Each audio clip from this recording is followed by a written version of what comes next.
for coming here. Well, thank you for that kind introduction. So I'm the senior director. I'm a psychiatrist by training. I also have a degree in pharmacology. I am leading the clinical trial program here at the Ruvo Center for Brain Health to advance drug development to find a cure for AD, PD, and MS patients. We're very excited. We are making great strides in finding new treatment and cure for our patient. Today, my topic will be on brain health, on food for thought, on what you and everyone can do to reduce your risk for dementia and to maintain your brain health.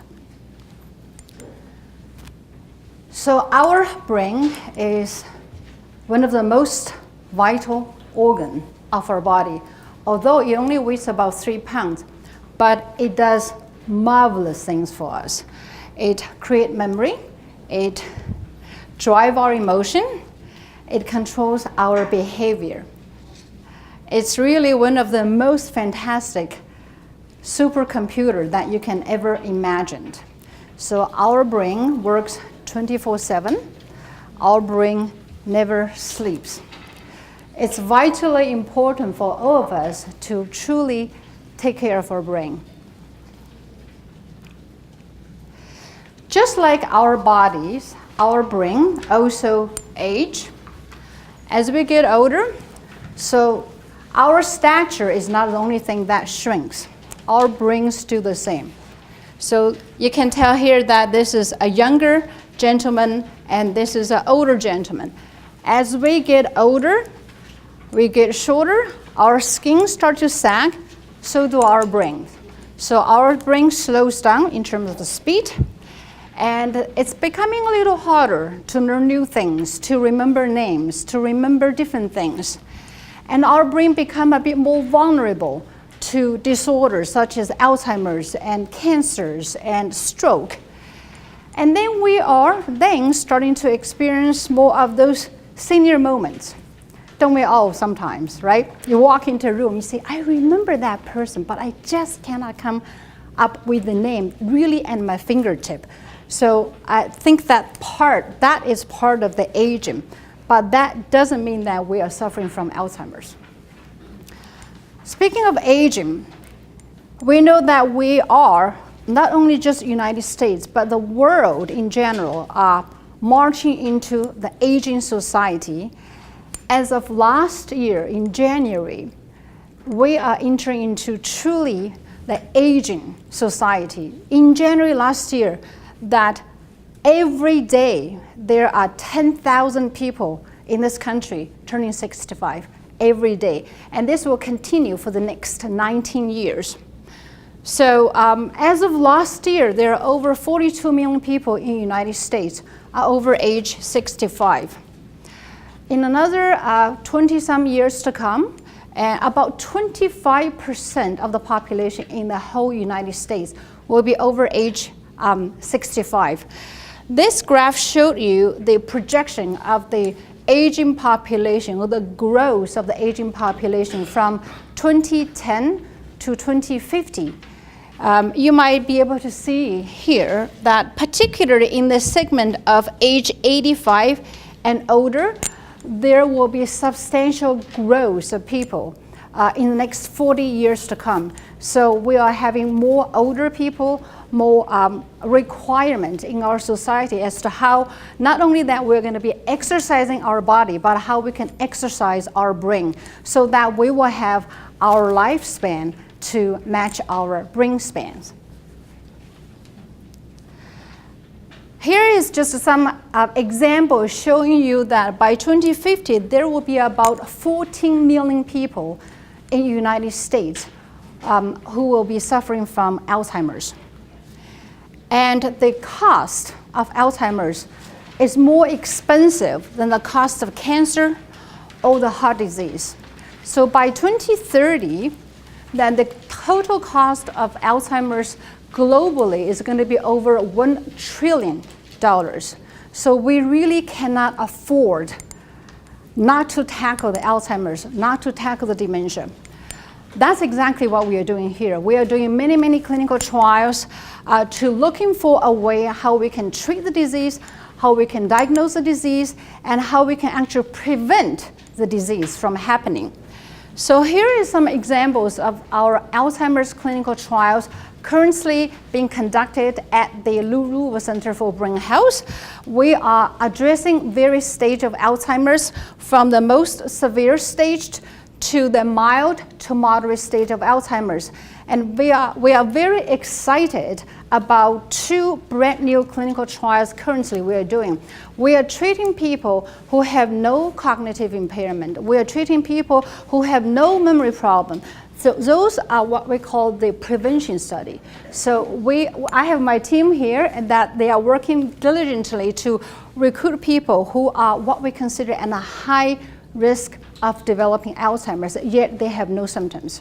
So that there are some experimental drugs that we are looking at how, by giving those drugs to people at a higher risk, might prevent them from developing Alzheimer's or might reduce the risk of them getting Alzheimer's. There are many types of clinical trials currently we are doing in the centers. The reason I'm talking about the clinical trial is that despite all the effort, overall, we have no cures for Alzheimer's. In the last decade, the failure for the drug development is about 99% in Alzheimer's. So it's depressing in a sense, isn't it? We are working very hard, but in the next 5 to 7 to 8 years to come, it's unlikely there's going to be a cure for Alzheimer's. There is going to be a breakthrough treatment for Alzheimer's. So at the same time, what can we do? What can you do? What can everybody do? So people are looking at prevention. People are looking at, on the day-to-day basis, are there anything that you can do? You can be more in control to reduce the risk of you getting Alzheimer's, of your loved ones of getting Alzheimer's. The good news is there is a lot you can do, okay? So there are many, many risk factors for Alzheimer's. Age, obviously, is one of the very important risk factors for Alzheimer's.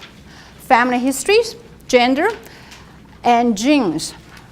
In the left-hand side of the column, those are what we call the non-modifiable risk factors. Those are the risk factors really you have no control. You have very little control over. So as Mark Twain said, you have to choose your parents wisely because you cannot really do much about it. But at the same time, on the right-hand side column, there are many things that you actually can do in an effort to reduce risk of Alzheimer's and dementia, from controlling the diabetes, controlling the hypertension, get more educated, stop smoking. Here is a chart showing you that almost over 50% of what I have just talked about, the modifiable risk, are within our control in an effort to reduce the risk of Alzheimer's. Isn't it exciting? So 50% of the risk factors you actually can potentially have control. That is your lifestyle. That is within your control. So what I'm going to tell you a little bit in the next 20 minutes or so is a very exciting program here at the LouRuvo Center. We're just about to launch. So that is our brain health initiative. This is really truly the first time ever that I'm actually speaking publicly to a group of audience about our brain health registry. So I am very pleased that you are my first group of audience. So the core foundation of the brain health initiative is our 6 pillars of brain health. You probably have heard a lot of information, went to many lectures, read books, went online and talked to your friends. There are all pieces of information coming, what to eat, what not to eat, how to exercise, should I practice online game, so on and so forth. Sometimes people feel it's information overload. So what we're doing is we have conducted very extensive literature search. We have talked to experts in the field across the country, and we have put together what we consider a very easy and doable 6 pillars of brain health that you can actually practice on the regular basis.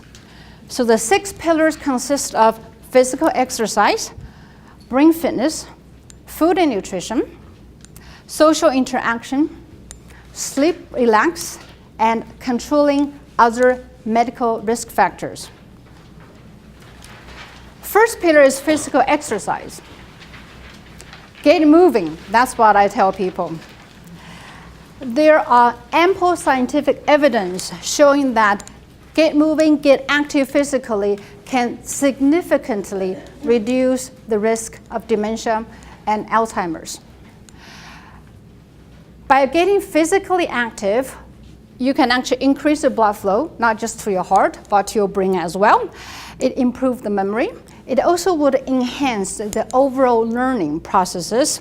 It reduces stress. It helps you with sleep as well. So there are many types of physical exercise people get engaged, and you don't have to be a bodybuilder. You don't have to be a triathlete to be physically active. From walking, jogging, you can do gardening, tennis and golf, and yoga and tai chi. They're all important exercise. There are many, many evidence showing different kind of exercise have benefit to your brain and to your overall brain health.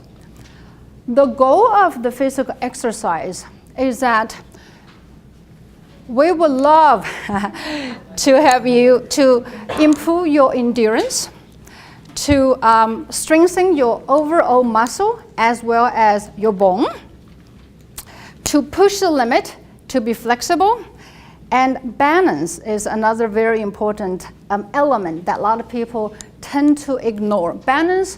Our balance actually reduces significantly as we are aging. Starting from age 45, every year it reduces about 1 to 2%.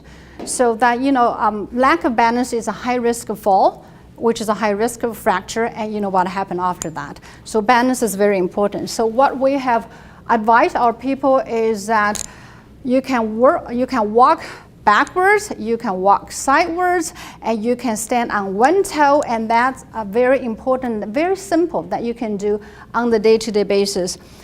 Flexibility, Tai Chi and yoga, we advise people to do that about twice or 3 times and about 20 minutes each time. Weightlifting is another very, very important. You don't have to do heavy weightlifting, but it's very important to do strength training, keep your bones strong, keep your brain strong. In terms of a cardio, the American Heart Association guideline is as follows. Here is a simple formula depending on your age. So it's 220 minus your age times 80%. That will give you the target heart rate. So when you exercise, when you go to the gym, or when you walk, depending on your age, you can calculate what will be your targeted heart rate. So when I give lecture in one of the retirement community, quite a few people raise their hand and say, we are 95, then what is our heart rate? So I say, good for you, keep on walking, keep on moving. So it's so one thing that I think people need to keep in mind is we have understand quite a bit about what's good for our heart, isn't it? In the last 10, 20 years, there are a lot of information about heart health, but what is good for your heart is also for your brain. So that's easy to remember. Okay, whatever practice you have really engaged in, do that. That's also good for your brain as well. So the second pillar is brain fitness. There are about 50 million Americans use gyms. Okay, that's quite a high number. So they want to go and get their heart rate up, they want to do the weight training, and they take care of their body. So the question is, what do we do to truly take care of our brain? What kind of brain fitness, what kind of brain exercise we should be doing? Keep this in mind. Brain is just like your muscle. You use it or you lose it. All right, so keep on using your brain. There are many, many ways how you can keep your brain active. By doing that, you're actually building what we consider as a brain reserve or cognitive reserve or intellectual reserve. That is your brain's capability of adapting to changes and to fight and fend off the stress and damages. So the more you learn, the more you keep your brain active, you're actually building your brain reserve, which is very, very critical. So shut off the autopilot, learn something new, okay? So either been skills, a language, dance class, cooking lessons. If you are right-handed, try to use your left hand. Drinking the water from the left-hand side, brush your teeth. So those are different exercises people can get engaged to help to stimulate their brain and to stimulate the growth. Here in the center, we are also working with different brain fitness games program from DACM to Lumosity to Brain HQ. Some of you may be familiar with some of the program, crossword puzzles, reading newspapers. Coming here for lunch and learn is a great way of getting your brain engaged and active. By being here today, you actually help to stimulate your brain and keep your brain healthy. And one of the slogans we really want to advocate is to stay active and stay sharp. Keep your brain sharp. Food and nutrition is another critical element of the overall brain health. We truly are what we eat, aren't we? So we do that at least 3 times a day, and sometimes we do that mindfully, other times we don't. With regard to the overall literature on the relationship between brain health and diet, the Mediterranean diet is so far the one that truly stands out. There are many, many meta-analyses, many clinical research, scientific findings pointing to the benefit of Mediterranean diet. The definition depends on the region and also depending on the literature, because if you're looking at the Mediterranean diet in Spain versus the Mediterranean diet in Italy, it actually may vary slightly. But overall, the concept is such that you should have a high intake of vegetable, nuts, and moderate intake of the fish and the olive oil and some whole grains, very low intake of butter and red meat, which is actually interesting because a lot of people think red meat is really bad for you, but there are also some literature suggesting that the Mediterranean food actually does include a very, very small amount of red meat. So the key here is really moderation. That is very important. We all drink, either being water, coffee, tea, or wine. Red wine has been shown to have some benefit to brain health because that one of the active ingredients in red wine is resveratrol. There are some evidence showing that the resveratrol has a very strong antioxidant. Is a very strong antioxidant. It can actually reduce the formation of the amyloid plaque in the mouse model, and it also has shown that the in a small study, resveratrol has some benefit in the overall memory and the motor skills. But this is inconclusive. That a recent study on resveratrol, which we participated, has shown no effect on the overall memory. So there are ongoing studies looking at the overall benefit of resveratrol as well as the red wine. But again, the wine can be an important part of your lifestyle. Moderation is important. Okay, coffee. Coffee is one of the most popular beverages in the world. There are about 400 billion cups consumed in the United States each year. Interesting studies show that about 3 cups a day in the age group between 65 to 85 over the course of 3 months actually did show the improvement of the overall memory and learning skills. Okay, but it's very critical to keep in mind that when you add sugar, when you add creamer, when you go for that big grande frappuccino, that kills the whole effect of the black coffee. All right, so really it's truly just black coffee has the strong antioxidant and has some benefit on the brain health. Similarly with tea, there are many types of teas. Green tea and black tea have been shown to improve memory in a small sample of the patient population. Keeping in mind both tea and coffee are stimulant, that if you drink excessively, that can disturb your sleep pattern, that can get you very fidgety, that can perhaps increase your stress level. Again, coming back to the point that is truly moderation is very important.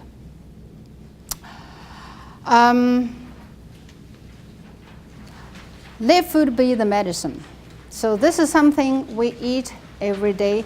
Keep in mind what you put inside your body and how that can help with your overall memory.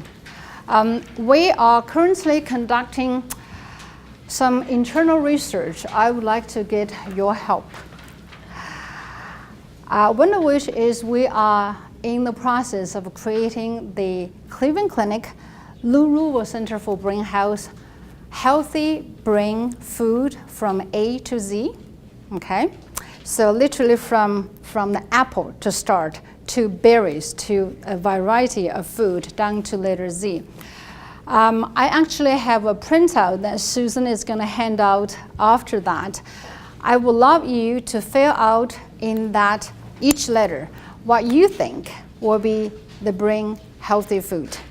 And then we will post this on our website when we are going to be launching this brain health initiative. So the more the merrier. So I would love to get your input on our food category to support the brain health initiative project. So it's not really just the food, but it's really the way how we enjoy our food. The Mediterranean diet is not just a diet, but it's a way of living. It's a way how you eat your food, it's a way how you savor the taste, and it's a way how you enjoy dining with your friends and family. Supplement, I think that's one of my favorite topics. A lot of people always have a question about the supplement. What should I take and how much and how often? The overall scientific evidence on the supplement and brain health is inconsistent. If you take a look at the literature, there are literature for vitamin E, and there are also results against the vitamin E. But there are enough evidence suggesting the combination of vitamin C and vitamin E might be of some benefit. The other major category of the supplement, of course, is omega-3 or fish oil. How many of you are taking fish oil omega-3?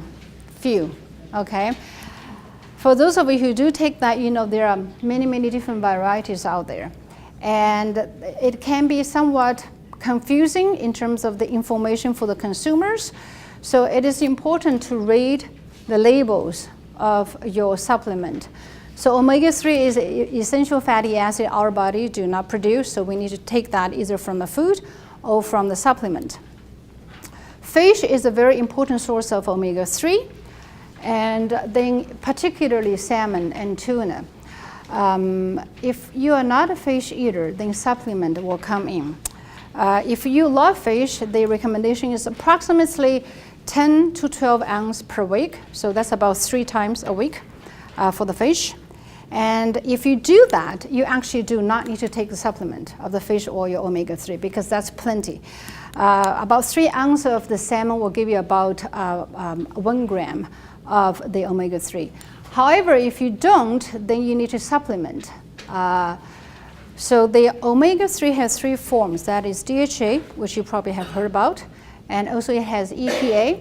It also has ALA. So the DHA and EPA can be from the fish, but the ALA is only coming from the fruit and flaxseed and walnut. The usual recommendations from the WHO is that you should take approximately 1 gram of the omega-3 on a daily basis if you do not eat fish. There is a caveat to that because the omega-3 can also be a blood thinner. Okay, so if you are taking medication, you are taking blood thinner, you should really talk to your physician, and then the dose of the omega-3 need to be adjusted accordingly.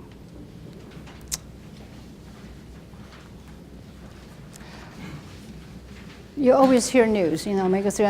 Another question is about coconut oil. You know, it's been in the news lately. So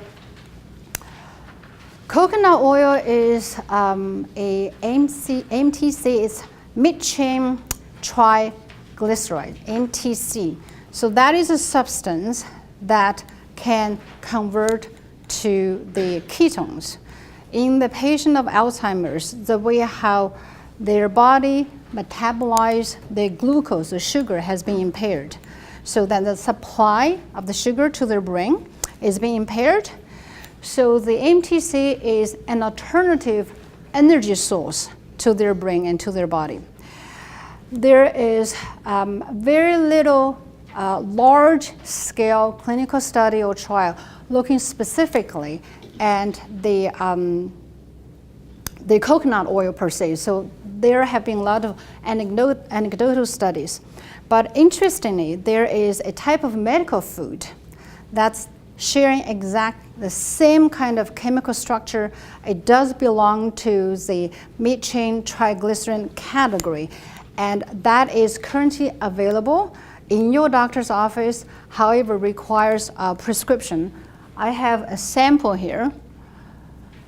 There's no conflict of interest, by the way, I'm declaring that. So this is called Oxona. So it's a type of medical food. So medical food is different from supplement, and medical food is different from a prescription drug. However, this still requires the prescription from your physician. Currently, it's being used to treat Alzheimer's patients and people who have mild cognitive impairment, rather than as a substance or supplement to enhance memory. So that if people want to take something to help them to improve the memory when they do not have any underlying pathology, this is truly not indicated.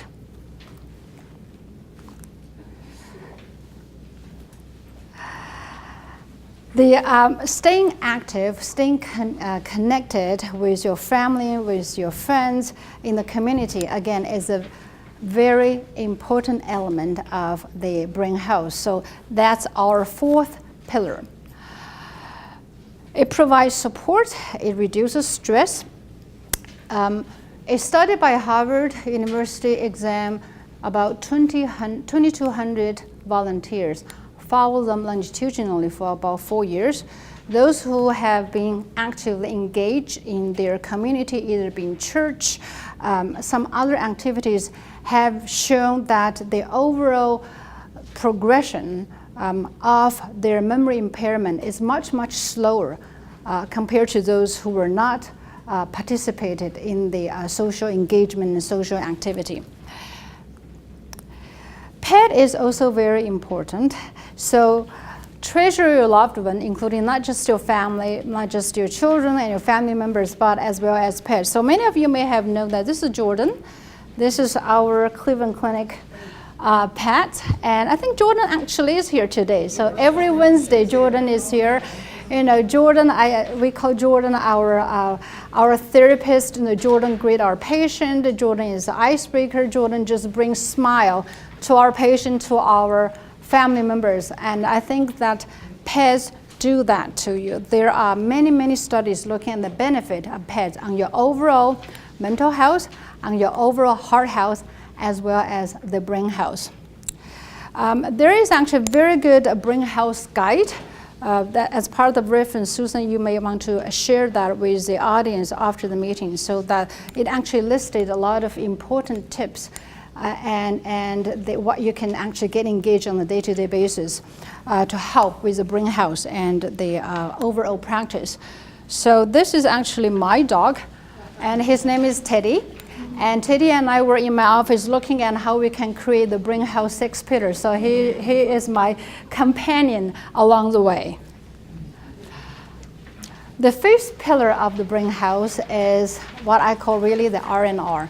So rest, relax, and sleep. We know that the stress, sleep deprivation are major risk factors for the cognitive decline.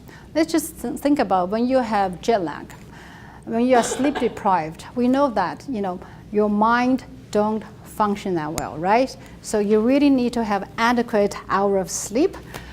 The study indicated that the optimal hour of sleep is between 6.5 to 8 hours. Okay, so there are a couple of publications recently looking at a group of people. They have followed people for about 4 years, looking at the benefit of sleep, the overall sleep pattern, the overall quality of their sleep. For those who actually slept somewhere between 6.5 to 8 hours, they have the optimal mental acuity, they have the optimal performance level when it comes to the memory, their motor function.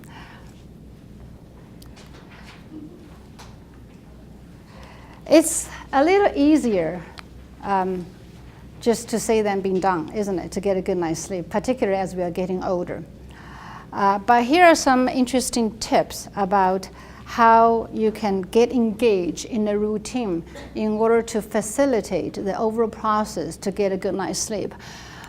Keeping physically active is important for people who take frequent naps during the day.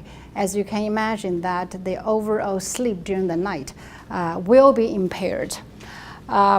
Getting enough sun is very important because that tends to regulate your internal system, the melatonin system, so that, you know, how when we have the jet lag, that's one of the problems, isn't it, when you go to a different country.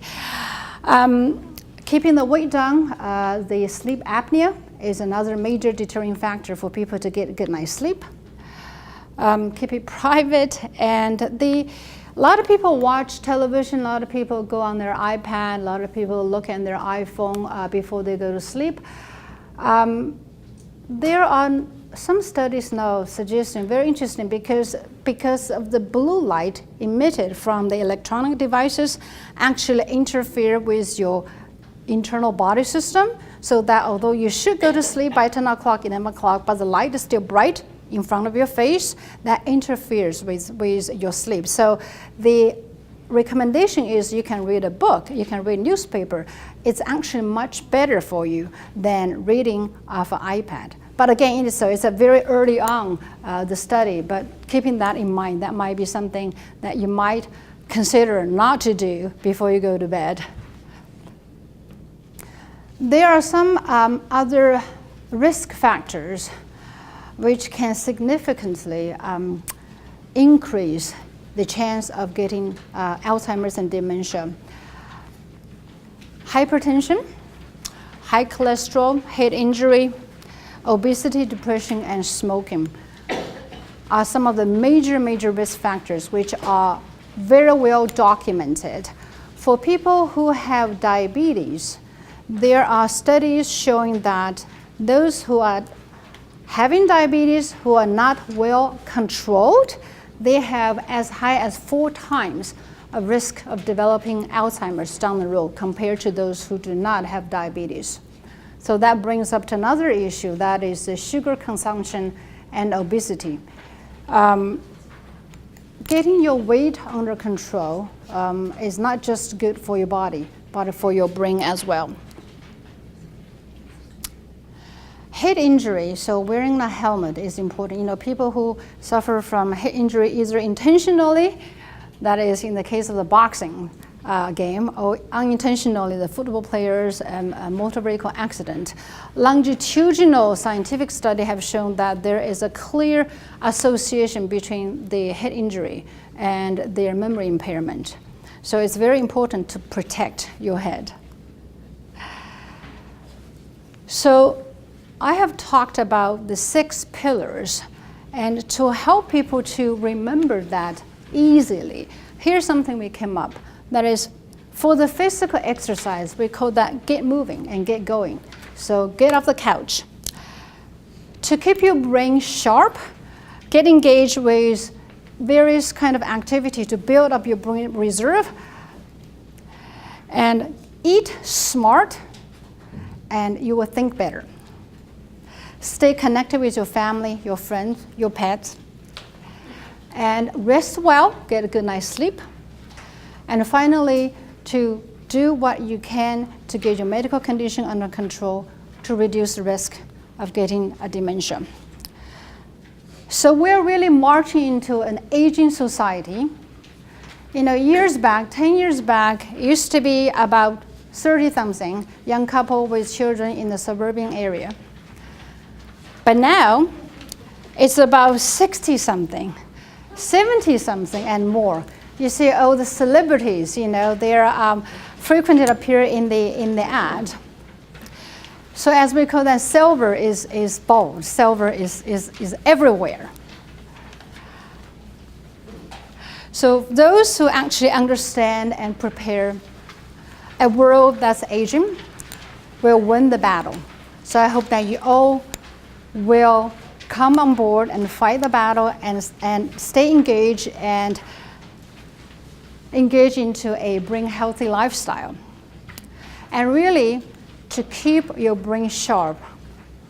So memory is really a way of holding on to the things you love, the things you are, the things you never want to lose, isn't it?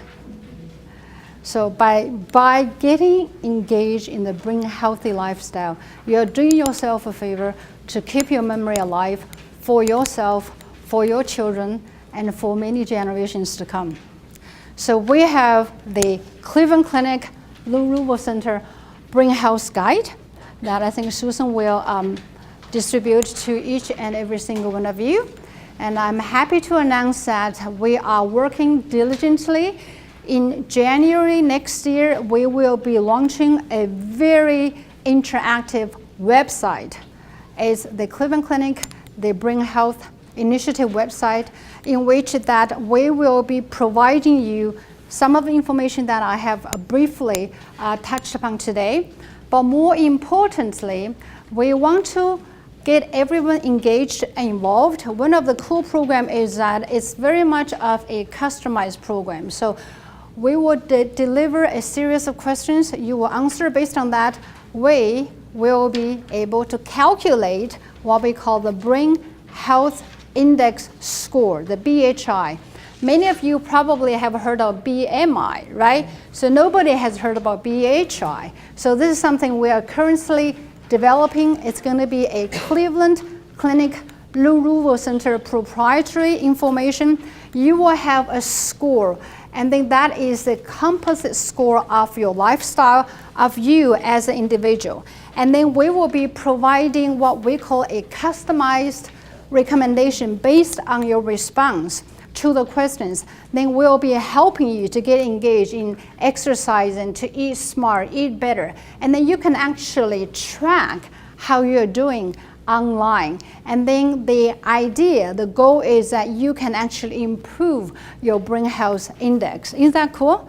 And we have many people involved, from the technology, from the content development. The AARP is very involved. And then I just spoke to Mayor on Saturday. I was sitting with her at one of our functions. She said, I'm so excited. And she said, I can get 5 mayors all involved to support the program. LVCVA is involved. So that I'm very happy that today is the first time I'm able to share with all of you about our new initiative. So stay tuned. I would love to get each one of you involved to sign on. And then you can be our first pilot study participant if you wish. All right. So on that note, I'm going to stop and I'm going to open the floor for questions. Yes, ma'am. Thank you. I didn't understand. Should we be using coconut oil or not? If based on the current available literature, if you are not suffering from any memory problem, and if you do not have any medical diagnosis of dementia or Alzheimer's, it's not recommended. Because the benefit, I am a scientist by training, so that before I prescribe anything, before I get engaged with certain lifestyle changes, I need to understand what are the evidence supporting that. Yes, there are anecdotal evidence, there are frontline news, there are some individual studies showing the benefit of coconut oil. But what we have not seen is very systematic research looking at the benefit of those who actually use the coconut oil and compared to those who do not use coconut oil. It's an individual decision, but again, that coconut oil can be good in terms of it's a moisturizer in a sense, right? It's good for your hair, it's good for your skin. People tend to use that as a moisturizer. But also, we have some patient reported they took the coconut oil, then they started to have a lot of GI symptoms, diarrhea. So everybody's different. It's really difficult to make any recommendation. As a matter of fact, we cannot make scientific recommendation without the evidence. Yes, ma'am. You mentioned luminosity and brain age cube, and you said there was a third one, and I didn't catch it. DAKIM, D-A-K-I-M. That's another company, yeah. I use coconut oil. Yes, ma'am. Can you speak to gluten and brain function? Gluten and brain function. I'm sorry to say that I really don't understand too much about the gluten. I know there is a very large number of people who are engaged in the gluten-free and the carb-free and some other free diet, like vegans and vegetarians. So that there are evidence showing that the high sugar content, the carb actually convert to high sugar, and the high sugar is detrimental to the brain health. But in terms of the actual study linking the use of gluten or the consumption of gluten to actually the brain health, and he said that I'm not quite aware of that. If you have any feedback, I will be very open to that. Yes, ma'am. You had a slide that you went by that said turmeric and ginger. Yes. Is there anything you can share on that? So the question is the benefit in turmeric and ginger, which was shown on the slide. I skipped that slide because the image didn't come through. So I'm glad you brought that up. So the turmeric is really curry. It's an antioxidant, and really the initial observation was based on the difference between the dementia incidence or prevalence from the Indian population compared to the population here. So as we know that the Indian tend to consume much higher curry than we do, so they have about 40% less dementia there compared to what we have here. There have been subsequent studies looking specifically using the curry in different settings. The result is somewhat inconsistent because one of the reasons is that we cannot just give the curry powder to the trial participants. So it has to come in a tablet or capsule or gel. The overall manufacture of such is not under FDA's regulation, and some of the capsule that's used in the clinical trial later on was found that it did not cross the blood-brain barrier. So that if it didn't actually get into your brain, that we doubt what kind of effect that might be. In fact, the curry itself, it was shown that it did cross the blood-brain barrier. So that there's still some ongoing study looking at the exact benefit of such. And ginger? Ginger is inconsistent. Ginger is inconsistent, but again, when you look at the 5,000-year history of the Japanese and Chinese cuisine, that ginger has been a very important component of their food, of their cuisine. And there has been some evidence showing ginger is anti-inflammatory. It's good for your heart, it's good for the arthritis, and then there has been some speculation that ginger might also be good for your brain, because Alzheimer's, one of the pathology is really the underlying inflammation. So anything that has something to do with anti-inflammatory might be benefit to your brain. Thank you. Okay. Let's All right. see if there's any questions in alcohol. Oh, pardon me. So alcohol? Good. All right. She has a question. Oh, she did. I couldn't see them. It's on mute. We can't hear. Seeking possibly curry. So she just was wondering about the curry. You were saying that in the Indian people they had 40% less dementia. Is that what you said? Yes, that's and that the real food was better than the supplement. something to that effect. So the 40% is based on 2 studies. That's not a countrywide study. So that in the selected samples, comparing the Indian population with the Western population, that was the number that was published. Well, thank you all. If we don't have any more questions. Thank you.